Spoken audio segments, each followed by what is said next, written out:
Hi, welcome to Clutter Bravado.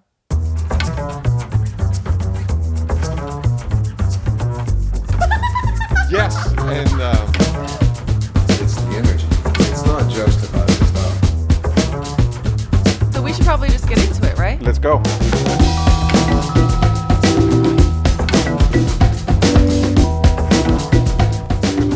Good morning. How are you? I'm well. Yeah? How was your long weekend? I had a really good weekend. I was in San Francisco this weekend. Well, in Palo Alto more.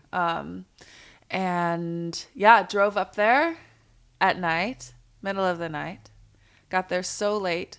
But I had such a wonderful weekend. Got to spend some time with my boyfriend and his family.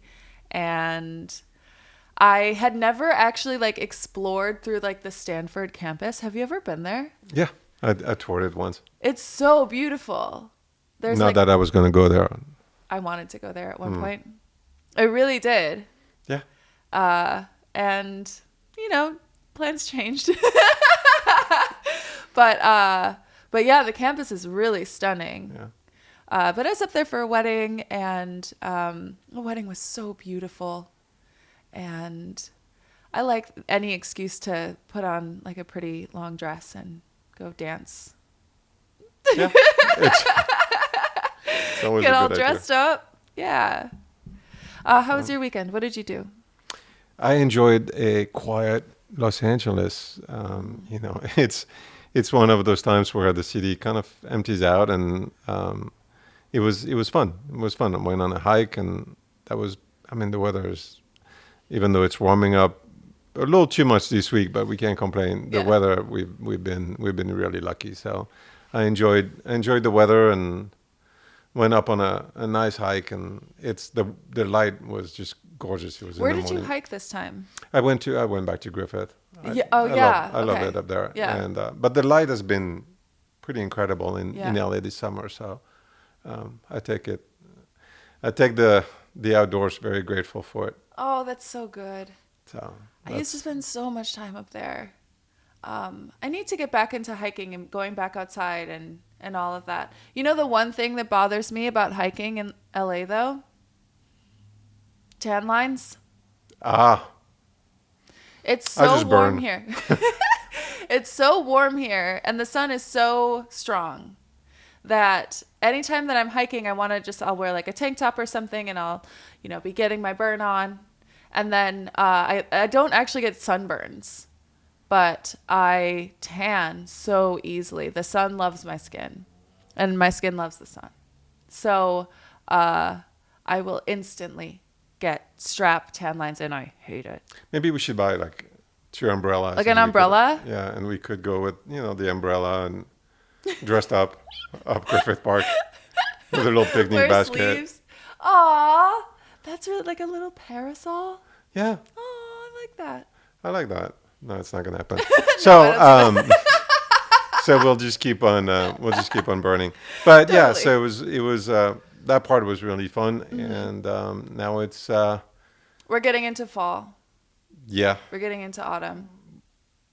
Well, it's funny because we are, In a it's heat that wave. moment. It's that moment where we're getting into fall, and it's gonna be 100 degrees outside, Yes. and I'm gonna be like, yes. A high of 106 on Friday or Saturday, I Yeah. believe. Woo! So, but yeah, eventually we'll get into the fall. Yes. So, lots of work, some traveling, some traveling for the podcast, Yes. on the books. Very excited. So it's just gonna be exciting. Yeah.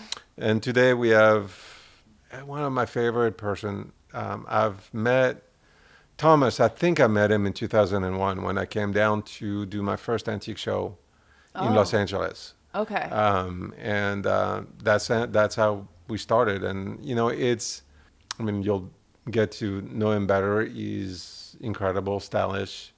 He's also a little bit intimidating with how stylish and put together he is. Oh yeah. For a podcast called Clutter Bravado, we normally have some people that seem a little bit messy on the outside, and he's going to come in here just perfect, I want to know. pristine. I want to know what's the. What's the messiest place in your house? He's gonna have trouble with that. I don't think he's got a single messy place. Maybe his glove box. in the car? Oh, that's a good idea. Maybe. Yeah. Even though no, I probably don't, not. Probably not. Probably not. It's probably organized. We'll see. So let's take a bet. What is he gonna say? In his house. Yeah, I've been to his house. I can't imagine. Maybe he has a closet where he No. keeps all of his. He might have a storage, but even storage. No. I'm sure it's labeled. God, I don't know. There's not a skeleton in that man's closet. No. No. No. But we'll see. We'll find well, out. It'll be a surprise. We could be wrong. Maybe he's just really, really good at looking good on the outside. Yeah. It's possible. Maybe. But that's unlikely. That's very unlucky. And the other thing that Oh, yeah. Go ahead. you're going to talk to him about is that he's building a new house. Yes. And he's doing it with, I don't know how to describe Gary. Not quite a legend yet because he's kind of just an incredible designer. Let's have, but Gary, and so I wanted to show you this book, Art House. And that was that's one of his collaboration with a client of his. And Is this all one house? I believe so, yeah. Oh. Oh, right on the back cover. This is this at the Broad? Am I correct in that? Or it's at one of the... It's somewhere that I've seen it before. I haven't seen it at the Broad. I was there not Oh, that long ago, I but they know. might I have. even know the name of this artist. Gary Linyon? Linyon? Wow. Ooh, did I get that right? I don't know, but... We'll see. Anyway. So... I'll correct it when I go back and edit this. But... It's oh actually my not God, one there's house. so- It's several because Okay. but it's for one client. It's an amazing art collector, and Gary manages to capture that in a way that no one else can. And so it's going to be interesting to talk to Thomas about his collaboration with Gary and because obviously we'll talk to Thomas about his art collection and so it's going to be. I can't wait to see it. There are so many things in these images that I recognize. Mm-hmm. Really famous pieces of art, famous artists. There's a sculpture, Ruth Asawa sculpture in there that's just phenomenal. Oh yes, it almost looks like mesh, doesn't it? Yeah. Yeah. See, I'm starting to learn. I'm starting to put some of this stuff together. It's taking a little bit of time, but slowly but surely. I know that I just paged through it. I'll find it in here. But Ruth Asawa? Mm-hmm. Okay. San Francisco-based artist, and she was just created, and she has a few This is so beautiful. big. Oh, it's right here. There you go. That. Yeah. Ruth Asawa, what is it called? It's Untitled. Most of these pieces are called Untitled, by the way. Did you know that?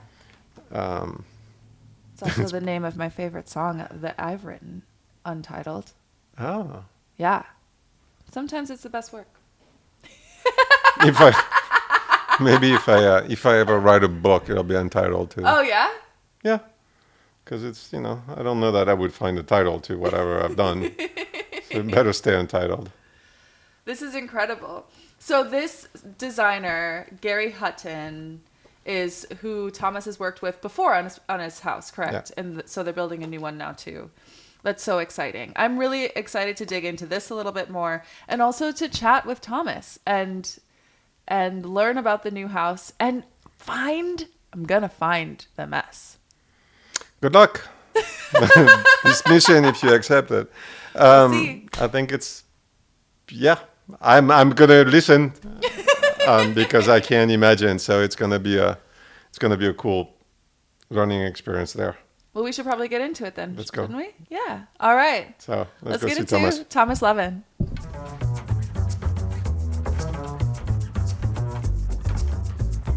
Welcome to Clutter Bravado. Today we are here with Thomas Lavin. How are you, Hi. Thomas? I'm good. I'm so glad to be here. Thank you for the invitation. Yeah. Oh, I'm so happy to have you here. I was saying to you earlier, I'm going to fangirl just a little bit.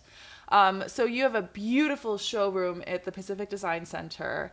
And when I first got started working for an interior designer, one of my first jobs was to go out and just shoot some reels and get some showrooms.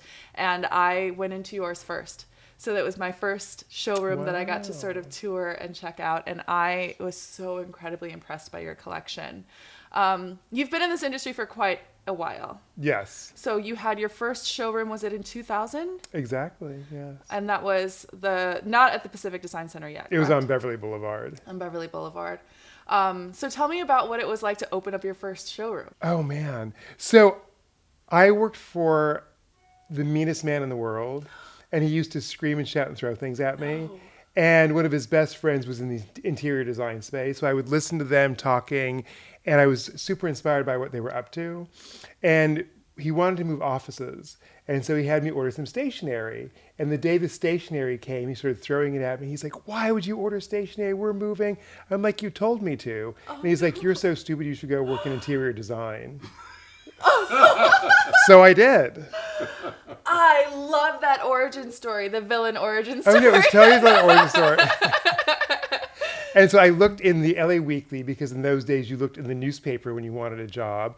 And Brett Parsons, who you guys know, I'm sure, was running an employment agency out of the Pacific Design Center.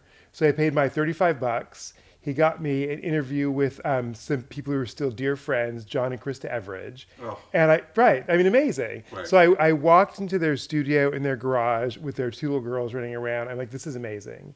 Krista and John are so kind and so talented. And so I was with them for probably about 6 months. The economy changed. I got laid off. I ended up getting a job at Herbalife. You know Herbalife? Yes. Miserable. Oh, no. So I'm not a corporate guy. So I went into work every Yeah. single day. I should probably look up my old boss. Her name was Stormy. Okay. And she rode a motorcycle to work every day in motorcycle leathers, changed into her work garb, and then would send me down to get bacon and eggs. And I cried every day on the way to work because it was so soul sucking. Yeah. And then Krista called me and she said, "There's a job opening. Are you interested in doing furniture?" And I said, "Sure." So I got a job working for Needler Faucher. And I started in wow. 1994. And I was replacing a guy who's going to go into his own design practice. And so in the first 2 weeks, I didn't sell anything. And I found out subsequently they wanted to fire me because I hadn't sold anything. And he's like, "Please let this guy go. He'll be okay." And so I worked there for about 6 years, got an appointment with the SBA and wrote a business plan under the auspices of the SBA. And after being with them for about 12 weeks, they gave me a business plan. They said, "You can fund this." And so with the SBA, they will fund half, but you have to get the first half funded. And so to shorten the story a little bit, I sent it to my parents who were living in New York. My father called me and he said, "This is very smart." He said, "Your mother and I will fund it." And my mother was in the background. She's like, "I did not agree to that." She said, "Hang that phone up right now." And we hung the phone up. I thought, no harm, no foul. 10 minutes later, my mother called me back. And she said, "Your father and I have decided we will fund the first half of it." So, the irony is my mother's been working for me for 20 years. Oh, my gosh. Yes. So wow. Mom runs my fabric department beautifully Wow. with kindness, dignity, and a little bit of force like my childhood. Of course. Yes. So I opened on Beverly in 2000. Okay.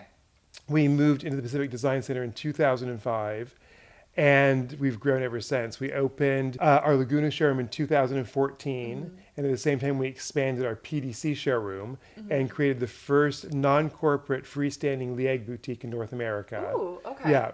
And so it's been like that, gradually and then suddenly, which is a line from Ernest Hemingway. Yeah. Yeah. Farewell to Gradually and then Arms. yes. Everything is gradual and sudden. The expansion, like as you started to grow, like when you sort of outgrew your Beverly showroom and then you wanted to move into the PDC, as that growth was happening, did you have any moments of real fear or trepidation? Like, was there something that made you hesitate to make that decision? Well, even when I was going to open my showroom originally, I had found the space on Beverly, and it was $9,000 a month, which I knew I could never afford. So I called the landlord, and it was my greatest moment of tactical negotiation because I got it down to $9,000 a month. It was total brilliance. And so I was supposed to sign the Yeah. lease, and I called my mother hysterical crying, fear and trepidation. I'm like, I can't do this. And my mother was so kind. She said, you know what? You don't want to be 65 and look back and wish you would have. Oh, yeah. And so since 65 is now like looming, hello 65, I'm really glad I did it. Yeah. So I've had stress and anxiety all along the way. I don't know if you can ever do it with not. Yeah. You know, yes, I get excited. Yes, I have a vision for what I think it can be.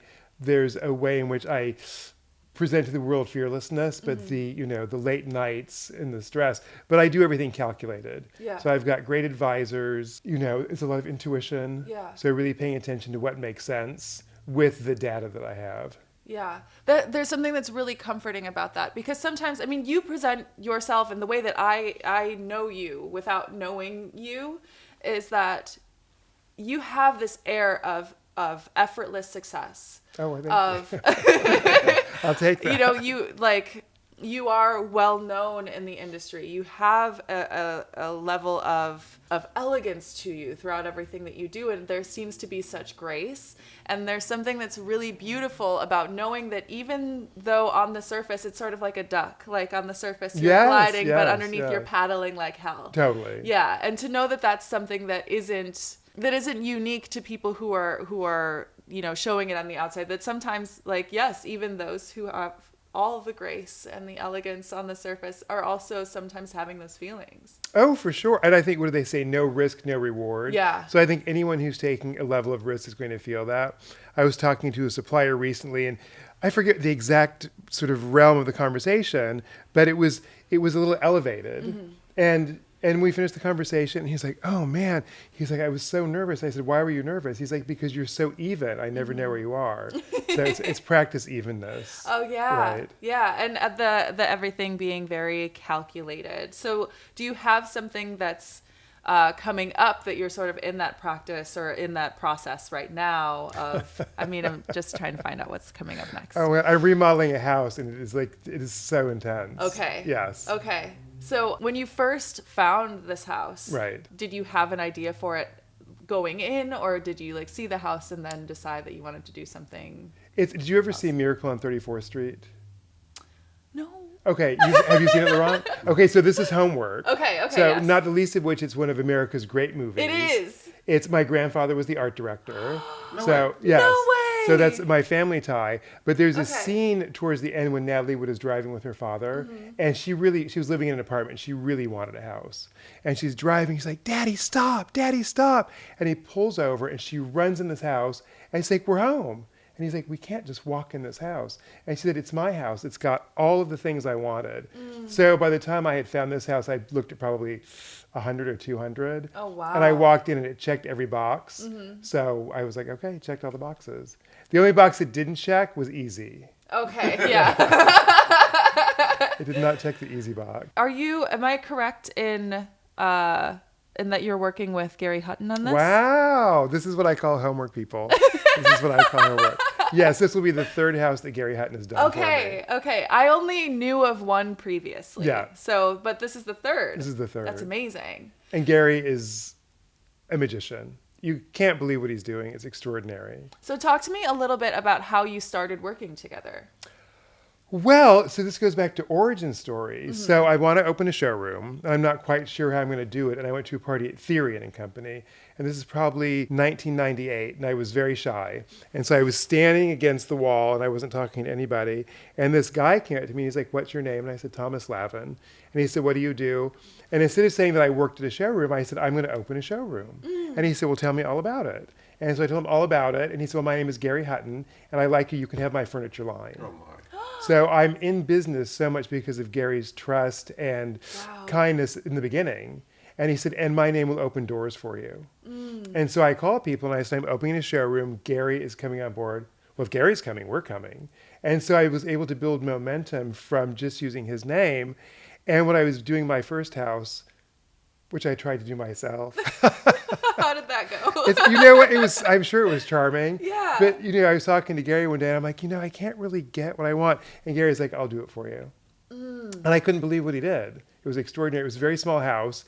And he's such a master in everything he does. And so then, I've carried him forward. And on the current house, not only is Gary doing interiors, but one of my best friends of 40 years is the architect. And so it's been our dream for 40 years to design a house together. Oh, wow. So it's my friend Eric Staten in San Francisco. And he is, when I was visiting the Carlos Scarpa Brion tomb in the Veneto, I kept thinking of Eric because it's so precise. Wow. And he's made this house so precise with, like center lines, everything has an axis, gracious spaces and intimate spaces. So it's really great working with such best friends. Yeah. So when you're working on a house I mean, this is where you live. This is your space. This is your sanctuary. What are some things that you look for in creating or in working with Gary to create a real home that feels like home for you? Well, Gary knows me better than I know myself. Okay. And when we did the first house, he picked out a pair of nightstands for the bedroom. And I had this family table that I insisted on using. And he said, okay, fine. So we bought the one nightstand and we're setting up the house. And I brought the family table in and it looked so ugly. Oh, no.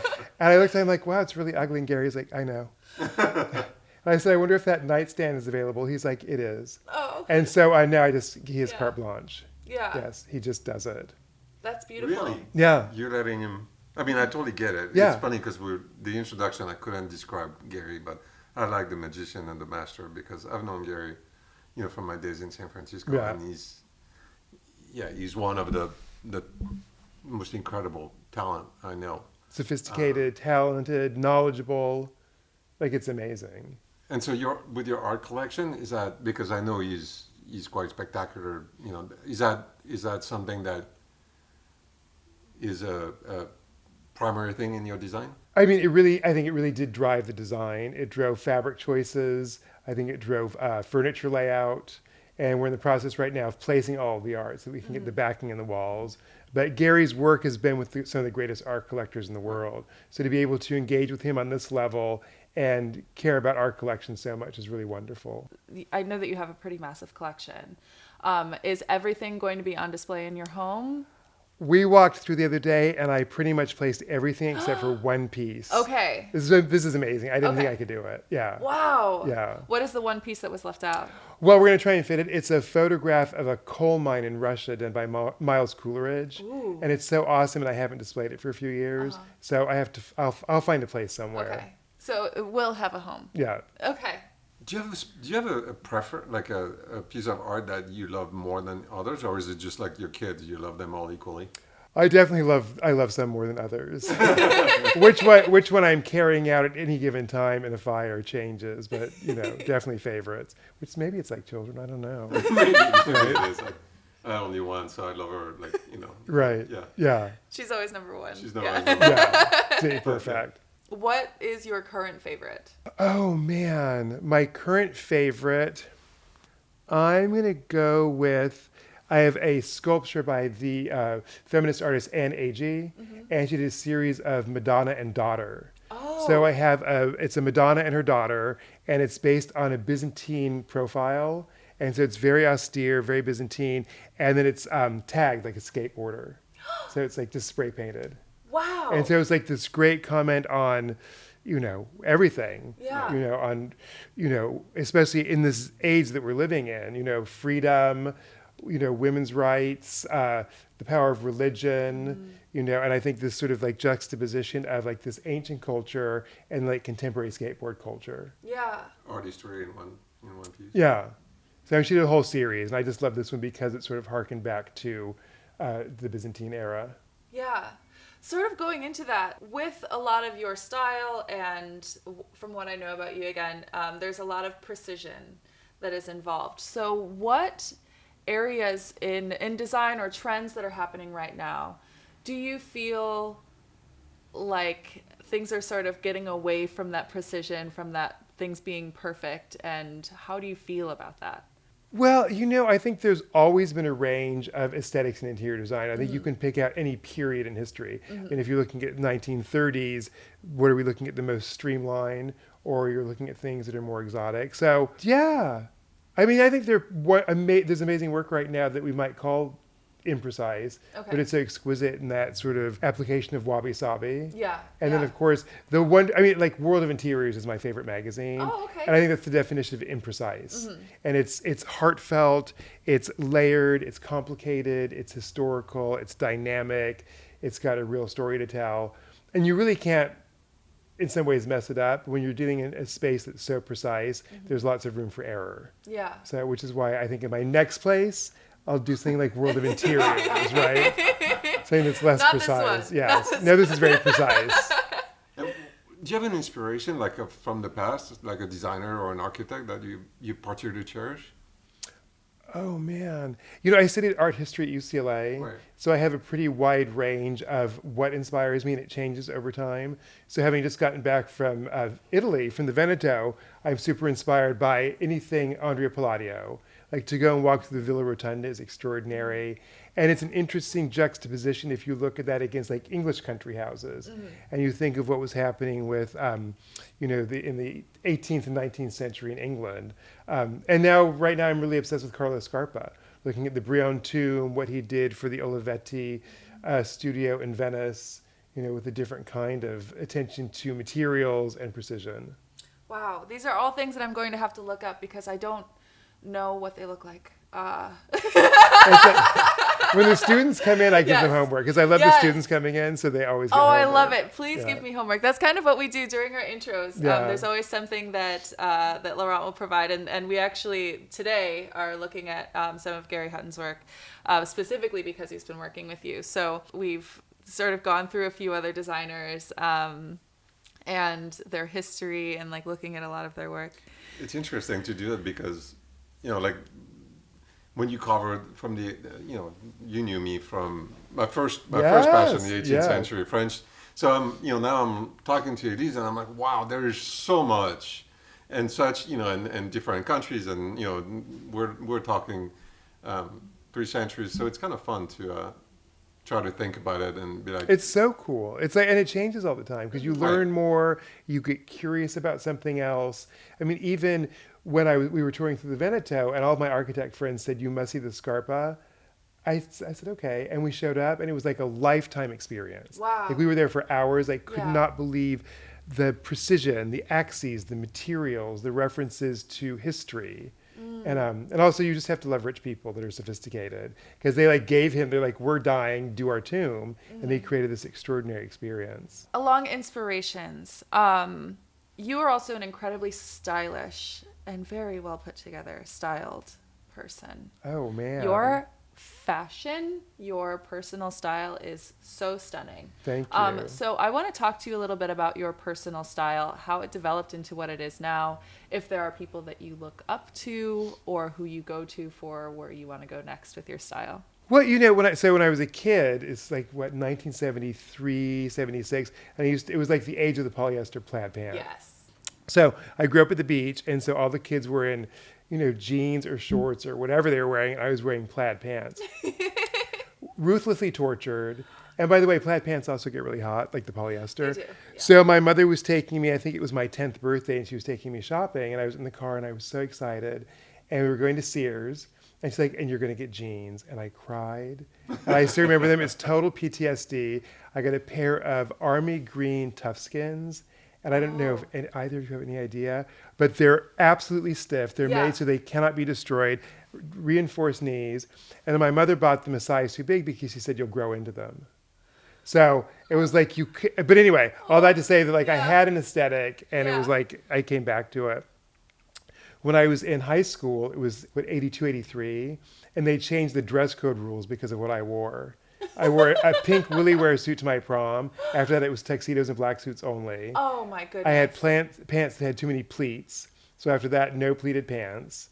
So I've always played fashion, and my partner Destin and I play with fashion. Yeah. It's always like, who are we going to be today? Yeah. Always pushing the boundaries. And in terms of inspiration, I mean, my favorites are Ray Kawakubo, who's a master, and Dries Van Noten. Yeah. And Dover Street. Oh, okay. Do you know Dover Street? I'm not familiar. No, I've heard the name, but I'm not familiar with.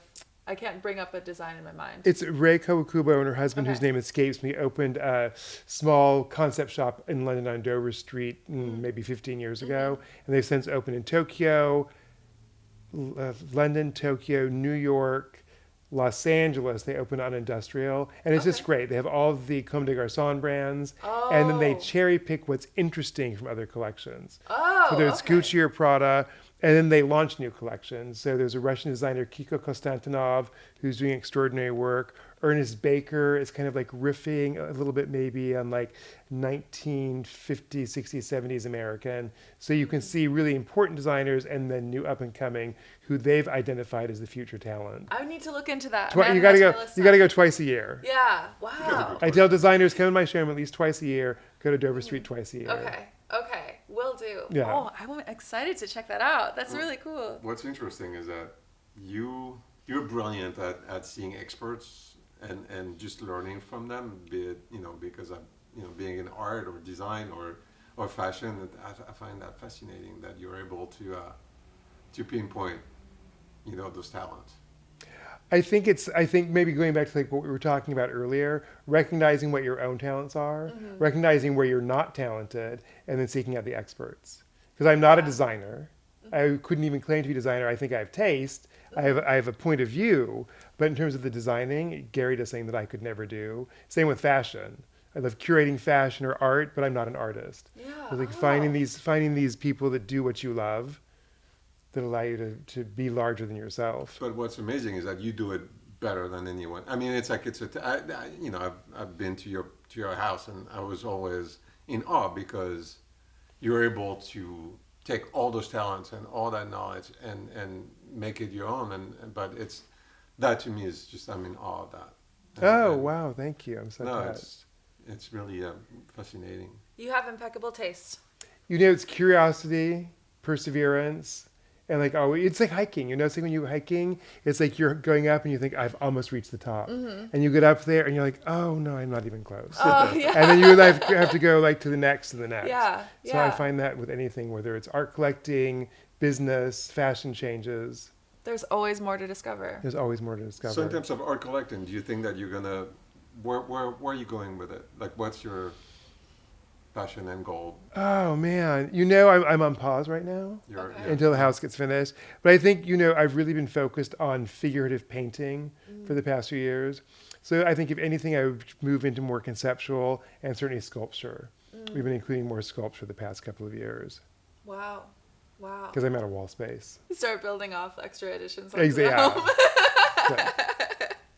For every episode, we ask 3 questions of our guests, and I am so curious as to what your answers to these are going to be. We were Especially sort of the guessing first about one. it, especially the first one. So, first question: what is the messiest place in your home? Oh man. So I would say on the day to day, it's our junk drawer.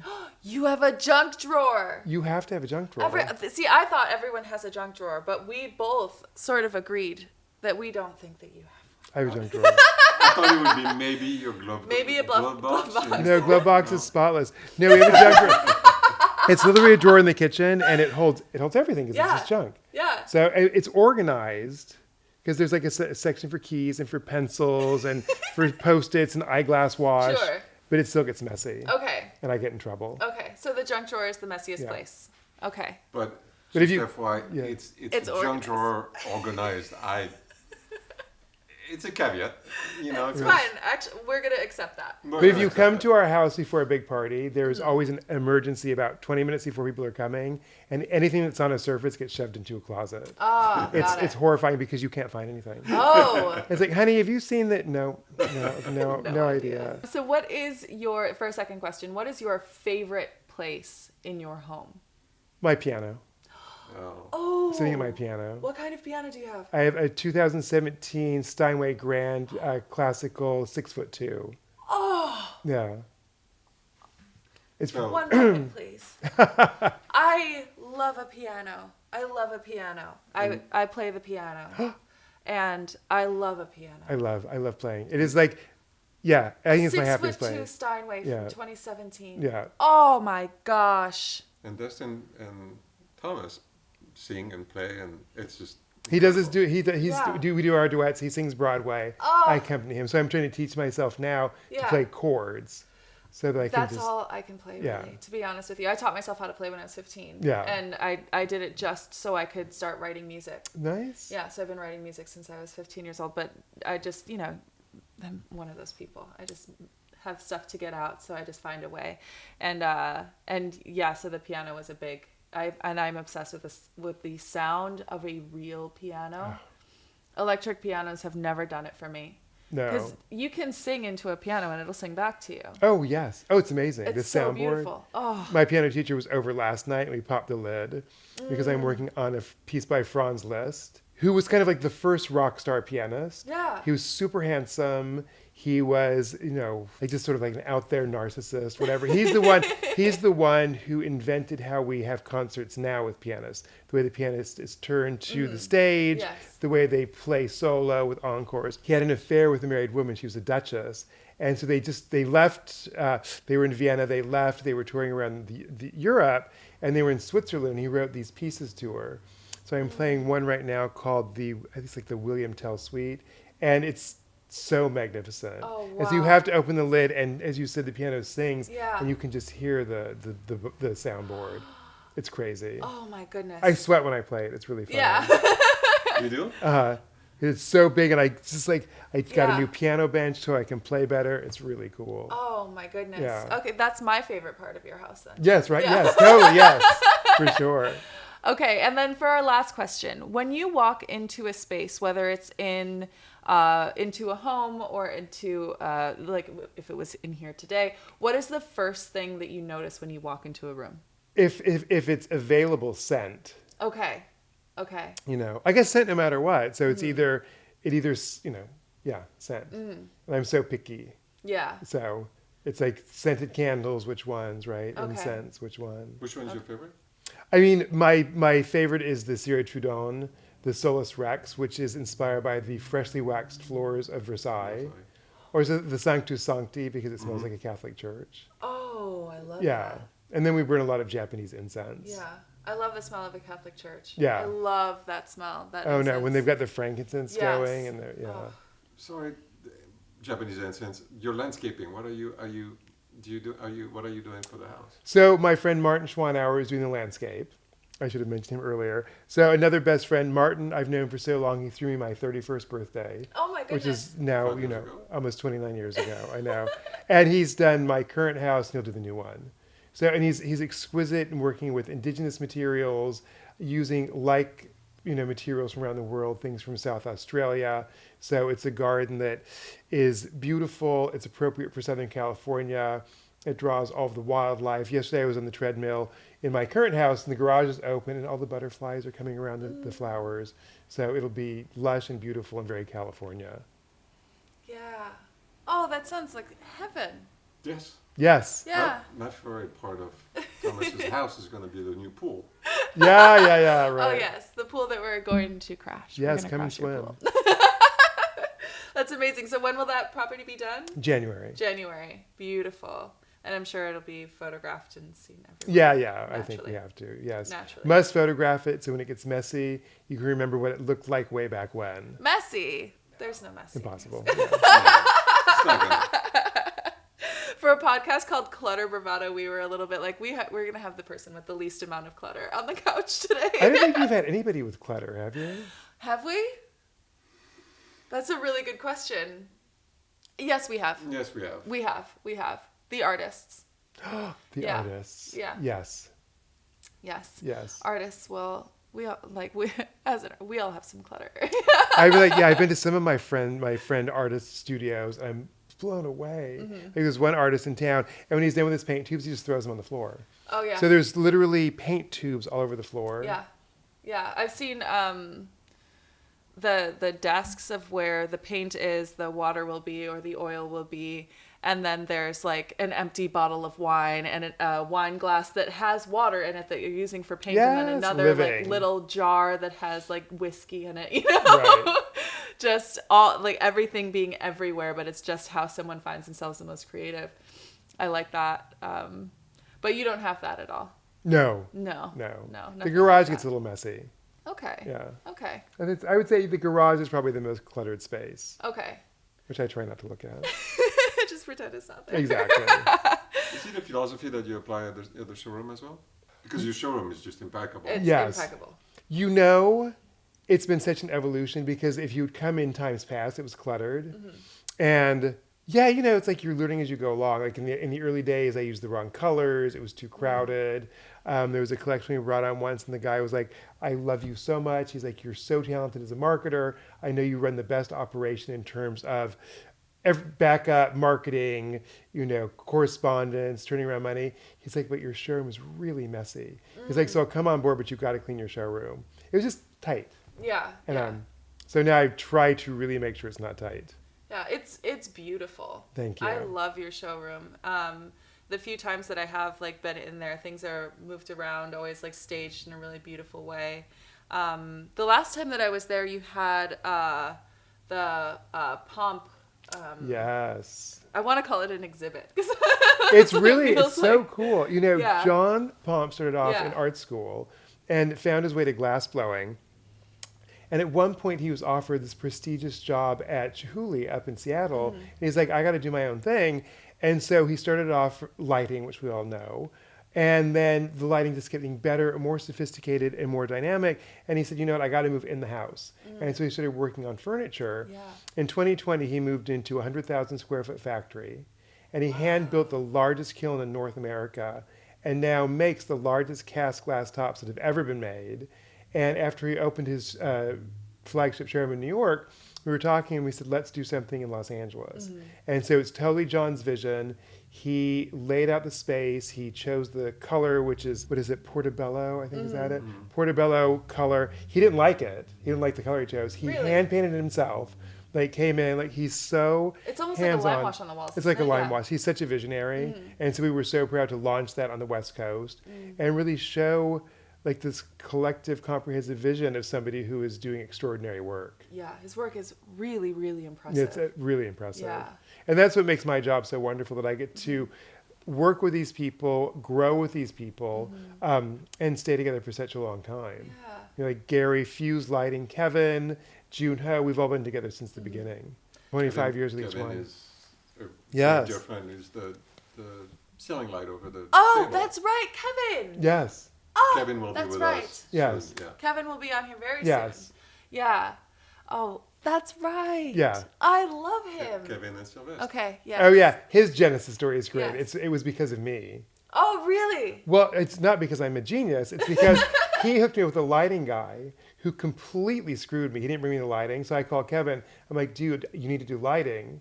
And he said, there's too much lighting out there. I said, I don't care, do lighting anyway. Because I had just empty J boxes. And then he's gone on, he's had an incredible career. Yeah. You know, I love that his factory's in Los Angeles, employing local artisans and craft people. And he has so much fun with materiality, whether he's playing with glass or wood or fabric, or he went through this whole period of gemstones. He's somebody who's really having fun. Yeah. Yeah. Yeah, and I love the chain link like Yeah. details Yes. on that too. And there's- The metals. Super talented. Yeah. And just, a big part of our community too. That's such a big part of the community. Yeah. And that's another question for you. The community that you've built, like the best design community around you. I love it. Oh man. When I have the students come in, when they come in to visit, I tell them the coolest thing about the business, the most extraordinary gift that we have is our community. Like there's not an industry this cool. Maybe Hollywood is, but I think we're cooler. Because we all know each other and it doesn't matter. I can call one of my competitors. I think the thing is we're humans. And so we're social animals and nothing happens without community. So you're not doing anything by yourself. None of us had any success. None of us had any movement forward without community. And that's where all the fun happens. That's where the magic happens. Yeah, we're always craving connection with other people. Totally. And when you can find someone who's in your field or even just outside of it, but who has something that you want, then the first thing that we want to do is like connect with that person. How did you get there? Totally. Yeah. Yes. So much fun. Yeah. And I just, I hear about these kids today. And it's like, what did you do this week? And I played video games. Oh, how did you do them? In my room by myself. I cannot wrap my head around it. Because like Yeah. I'm with my pals and we're going to the museum and we're meeting people and having conversations with curators Yeah. or meeting artists and creating like this sense of awe and wonder. Yeah, there's also, I mean, a lot of people, like young people, I don't know if You qualify. I'll qualify. But there's a lot of community that can be gained online when you're talking to people. When I first moved to Los Angeles, I had my cousin who lived here and I had one friend that I knew had moved out here from Wisconsin. But I had an entire community of women that I met online. We were in a Facebook group together. And when I first got here, I put my bags down. I landed, put my bags at the apartment where I was going to be staying.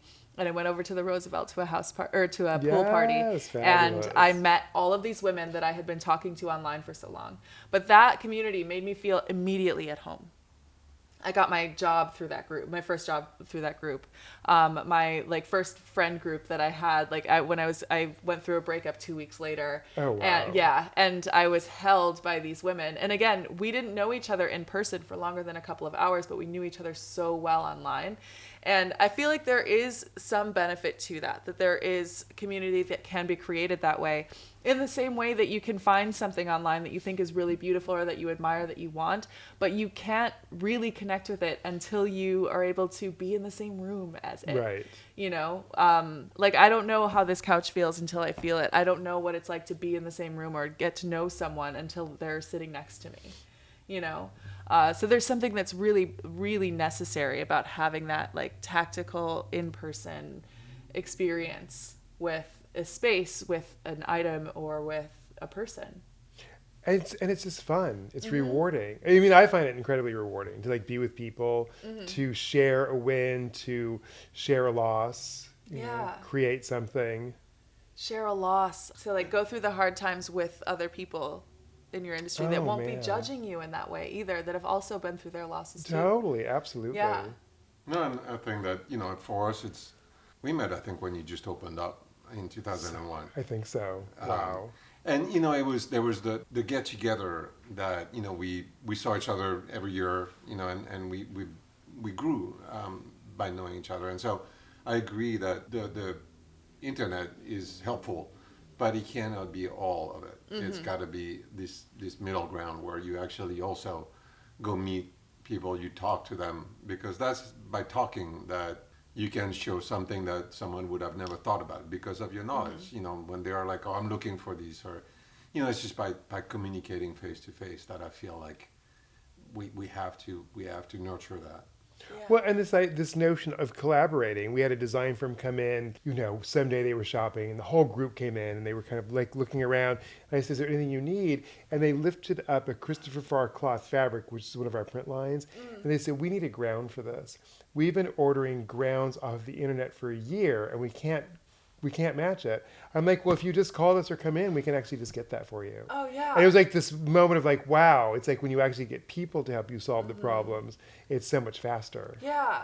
And you and I, we want to nurture that aspect. It's fine. We have, the line is online, it's you want a tear sheet, we can email you, all that stuff, but nurturing also the contact, both physical and intellectual, is I think key. Well, our great success, and it's probably true for you, is when designers they're working on a project and they need to specify, and they bring the blueprints, and you could just create together. It's like a charrette, and you're like, what chair is going here, and what coffee table is going with that, and what are you bringing in for vintage so that you can give it some soul. So I think that's just the fun. So I just worry it's when the kids are just looking, it's oh look, I found this chair in Japan. Well, what is that doing? Oh yeah. Yeah. Right. I was talking to a designer, and she was describing a chandelier that she needed, and I called Kevin and I said, Kevin, can we do something? And Kevin is always happy and to be creative. So but that will come, only comes via talking to someone and being creative and being what we did. It's it came in because we talked, because we were creative together. If we had done it via email or Slack, never would have happened. And I think it's plus I think it is fun. It's the social part. And you get the of our- endorphins going. You get the aha moments, right? The things that Yeah. make us human. Yeah, speaking of networking, I do want to bring up something I did read. I always do a lot of research, I right? think I'm impressed. And something that I saw that you spoke about was how when you grew up, your family would have these extravagant cocktail parties all the time, and there were always people at your house. You'd be on coaster duty from the very beginning. So I'm really curious to know more about how the social part of what you do and your lifestyle, how that plays into what you do for a living. Well, I think I love being around people. Yeah. And like Laurent, I love to cook. I love having people over. I mean, there are weeks where my partner and I will go to the grocery store and we'll have 2 carts because we're feeding the village. Oh, wow. I think one week we fed like 32 people. I love that. So, 'cause but then of course I'm exhausted. Yeah. So yeah, it's just super fun. And because I was on Coaster Patrol when I was a kid, and for anybody who doesn't know, Coaster Patrol was invented by my mother because she had a house full of antiques, and so I literally had a stack of coasters and I had to put them under everything. So now it's totally second nature. So whoosh, Oh coasters yeah. everywhere. Oh yeah. And The excuse next me, sir, can you please take your drink off of my mother's piano? I love that. No drinks on the Steinway. No, Oh. nothing. Even now, people put drinks on my piano. I'm like, what are you thinking? Who raised you? Right? Come on, no drinks on the piano. Obviously, not someone who had a coaster duty No. shift. Oh yeah, I That's love so and beautiful. coaster duty was so much fun. Yeah. Because they had cocktails and people were smoking. So Yeah. like the music was playing, you could hear the clink clink of the glasses, and I'm this tall below everyone, just coasters listening. Yeah, my parents used to have watching. parties at Isn't our that house fun? too, and I loved it. I still I got used to that atmosphere.